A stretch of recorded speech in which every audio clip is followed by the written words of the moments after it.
رحمن يا رحمن ساعدني يا رحمن اشرح صدري قرآن املأ قلبي قرآن واسق حياتي قرآن. لمحے کچھ خاص اعتکاف کے ساتھ. السلام علیکم ورحمۃ اللہ. دوستو، آج ہم پھر آپ کی خدمت میں حاضر ہیں. آج ہم آپ کی ملاقات ایک ایسی شخصیت سے کرانے جا رہے ہیں جن سے آپ سال میں کسی بھی وقت مل سکتے ہیں، لیکن آج کل ان سے ملاقات صرف رمضان میں ہوتی ہے، وہ بھی آخری عشرے میں. میرا خیال ہے کہ آپ لوگ شاید پہچان ہی گئے ہوں گے. جی ہاں، ہم ملاقات کروا رہے ہیں آپ کی جناب اعتکاف صاحب سے، جو کہ شریعت میں سنت کے عہدے پر فائز ہیں اور ساتھ ساتھ واجب اور نفل کی حیثیت سے بھی پائے جاتے ہیں. السلام علیکم اعتکاف صاحب، کیا حال ہیں؟ وعلیکم السلام. جی الحمدللہ بہتر ہے. اچھا، آپ ہمارے ناظرین کو اپنا تعارف کروانا پسند کریں گے؟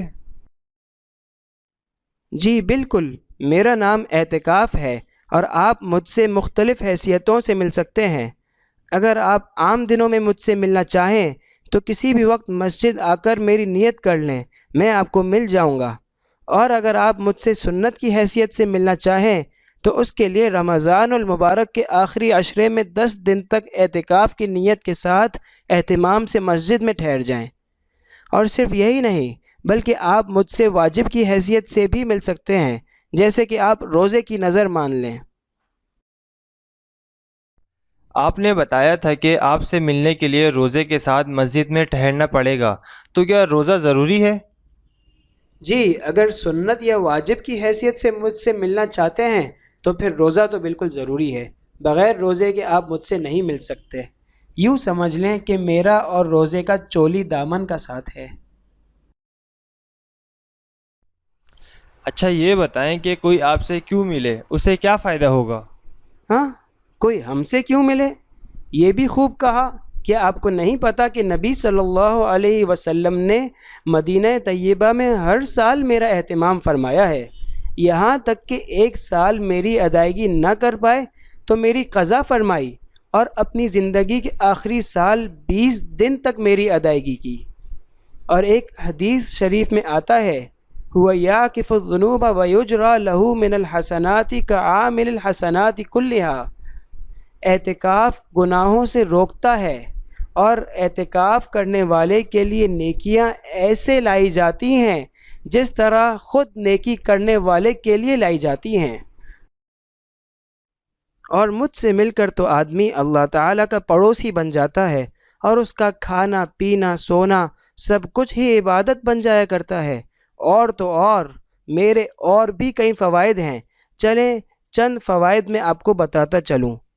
مجھ سے ملنے والے کو عبادت کے لیے یکسوئی حاصل ہو جاتی ہے، وہ بری صحبت سے بچ جاتا ہے، برے افکار سے بھی اسے نجات مل جاتی ہے، زیادہ سونے اور فضول بات چیت سے بھی وہ بچ جایا کرتا ہے.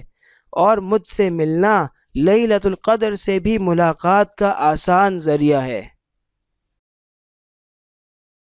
بقول آپ کے کہ آپ سے ملنے کے لیے مسجد میں ٹھہرنا ضروری ہے، تو کیا عورتوں کے لیے آپ سے ملاقات کے لیے مسجد میں آنا ضروری ہے؟ نہیں، ایسی بات نہیں ہے. مسجد میں ٹھہرنا تو مردوں کے لیے ضروری ہے. عورتیں بھی مجھ سے مل سکتی ہیں، لیکن وہ اپنے گھر ہی میں اس جگہ ٹھہریں گی جہاں وہ نماز پڑھتی ہیں. اور اگر گھر میں نماز کی کوئی مخصوص جگہ نہ ہو تو میرے لیے کوئی جگہ مخصوص کر سکتی ہیں. لیکن اتنا خیال رکھیں کہ کوئی بڑا کمرہ یا پورا گھر مقرر نہ کریں، بلکہ صرف اتنی جگہ جس میں عبادت کر سکیں اور آرام کر سکیں مقرر کر لیں. اس کے بعد اس جگہ سے بغیر شدید ضرورت کے نہ نکلیں، ورنہ میں روٹ کر چلا جاؤں گا. کیا آپ سے ملنے کے لیے کچھ شرائط ہیں یا کوئی بھی کسی بھی حالت میں آپ سے مل سکتا ہے؟ جی ہاں، بالکل کچھ شرائط ہیں، جیسے مسلمان ہونا، نیت کرنا، پاک ہونا، عاقل اور سمجھدار ہونا، کسی ایسی مسجد میں ٹھہرنا جہاں کم از کم 5 وقت کی نماز ہوتی ہو. اچھا اعتکاف صاحب، آپ نے بتایا تھا کہ بغیر کسی شدید ضرورت کے مسجد یا آپ کے لیے مقرر کی ہوئی جگہ سے باہر نہیں نکل سکتے. ذرا آپ اس شدید ضرورت کی تفصیل بتائیں گے؟ ضرور، میں آپ کو اس کی تفصیل بتا دیتا ہوں۔ جیسے باتھ روم کے لیے جانا، فرض غسل کے لیے جانا، اگر کوئی کھانا لا کر نہ دے سکتا ہو تو کھانا لینے کے لیے جانا، وضو کے لیے جانا۔ جس مسجد میں آپ میری نیت کر کے ٹھہرے ہوں، اگر وہاں جمعے کی نماز نہ ہوتی ہو تو جمعے کے لیے بھی آپ باہر جا سکتے ہیں، لیکن خبردار رہیے گا، باہر کسی سے بات کرنے نہ رک جائیے گا یا کسی بھی غیر ضروری کام کے لیے نہ رکیے گا، ورنہ ہماری لڑائی ہو جائے گی۔ اچھا اعتکاف صاحب، کیا کوئی ایسی صورت بھی ہوتی ہے جس سے آپ بالکل روٹ کے چلے جاتے ہیں؟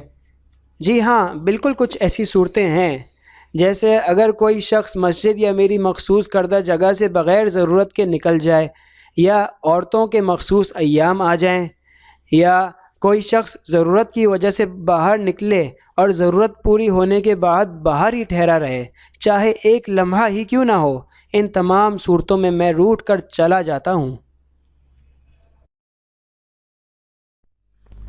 اچھا ذرا یہ بتائیں کہ ایسے کون سے کام ہیں جو آپ کی موجودگی میں کیے جا سکتے ہیں؟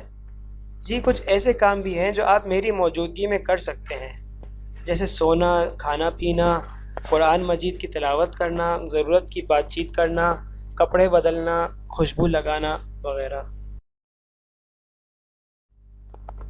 جو لوگ آپ سے ملاقات کے لیے مسجد میں ٹھہرے ہوئے ہوں، انہیں آپ کیا کام کرنے کا مشورہ دیں گے؟ میں انہیں یہ مشورہ دوں گا کہ وہ علماء کے بیانات سنیں اور ان سے میل جول رکھیں، اور اچھی اور مفید کتب کا مطالعہ کریں، قرآن مجید کی تلاوت کریں، اچھی باتیں کریں، نوافل اور ذکر و اذکار کا اہتمام کریں۔ اچھا اعتکاف صاحب، کیا آپ ہمارے ناظرین کو کچھ ایسے کام بتا سکتے ہیں جو آپ اپنی موجودگی میں بالکل پسند نہیں کرتے؟ جی بالکل، کچھ کام ایسے ہیں جو مجھے سخت ناپسند ہیں، جیسے فضول گفتگو کرنا، لڑائی جھگڑے کرنا، بیہودہ باتیں کرنا، مسجد میں سامان وغیرہ لا کر بیچنا، بالکل خاموش رہنا اور اس کو عبادت سمجھنا، یہ کام مجھے بالکل بھی پسند نہیں ہیں۔ اچھا ناظرین، یہ تھے اعتکاف صاحب، جو کہ اللہ تعالیٰ کا قرب حاصل کرنے کا ایک اہم ذریعہ ہے۔ اسی وجہ سے ان کے آنے سے مسجدیں پر رونق ہو جاتی ہیں اور ان میں ایک بابرکت سی فضا قائم ہو جاتی ہے اور لوگوں میں عبادت کی رغبت بھی بڑھ جاتی ہے۔ لہذا آپ سے گزارش ہے کہ ان کی خوب مہمان نوازی کریں اور ان کی اہمیت کو مد نظر رکھتے ہوئے ان کا خوب خیال رکھیں، نماز پڑھ کر، قرآن پڑھ کر اور اسی طرح کی دوسری عبادتوں کے ذریعے۔ امید ہے کہ آپ ان کا خوب خیال رکھیں گے اور ہمیں بھی اپنی دعاؤں میں یاد رکھیں گے۔ اللہ حافظ۔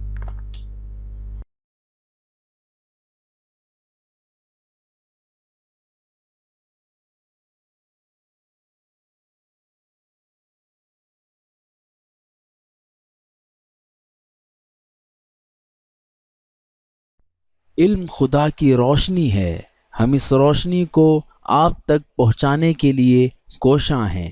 آئیے ہمارا ساتھ دیجیے، کیونکہ روشنی ہے آپ کا حق۔